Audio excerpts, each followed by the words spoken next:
পুঞ্চা ব্লকের Puncha business complex community হলে Puncha SCS/NC ক্লাবের উদ্যোগে সারা বাংলা ডাবলস ক্যারাম প্রতিযোগিতা অনুষ্ঠিত হয়। 14 সেপ্টেম্বর রাত্রি 9টা থেকে শুরু হয়ে 15 সেপ্টেম্বর রাত্রিতে খেলা শেষ হয়। 64 দলের মধ্যে খেলা হয়। খেলাতে জয়ী হন মলয় হালদার অ্যান্ড তন্ময় সাহানার পার্টনারশিপের দল এবং বিজিত হন সুভাষ মাহাতোর দল।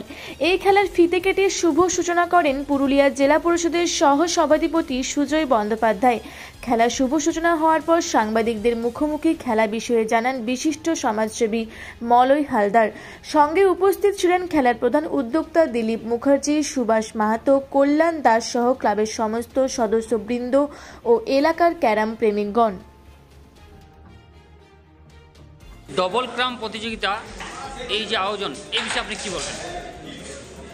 ডবল ক্রাম প্রতিযোগিতা আমরা ক্রাম প্রতিযোগিতা করেছি এরকম অনেক, কিন্তু ছোটো ছোটো সারা বাংলা ক্রাম প্রতিযোগিতা এই প্রথম, আমার মনে হয় প্রথম এই পুরুলিয়ায় সারা বাংলা ক্রাম প্রতিযোগিতা হচ্ছে। এটাকে আমরা চাইছি যে এই ডবল প্রতিযোগিতা যারা যারা অংশগ্রহণ করেছেন, অনেক দূর দূর থেকে ক্রাম লাভার তারা এসেছে। এই বৃষ্টির মধ্যে যারা এই অংশগ্রহণ করছেন তাদেরকে সকলকে আমাদের কমিটির পক্ষ থেকে ধন্যবাদ। পরবর্তী সময় এটাকে আরও অনেক বড় রূপে আমরা নিয়ে যেতে চাই। তাই যারা ক্রাম লাভার এসেছেন তাদেরকে আমরা আমাদের কমিটির পক্ষ থেকে অনুরোধ, তারা যেমন আবার এই বড় যে ক্রাম প্রতিযোগিতা করছে তাদের অংশগ্রহণ করেন। আপনার নাম? মলয় হালদার। পুঞ্চা থেকে দীপু পরামানিকের রিপোর্ট, রূপসী বাংলা মিডিয়া।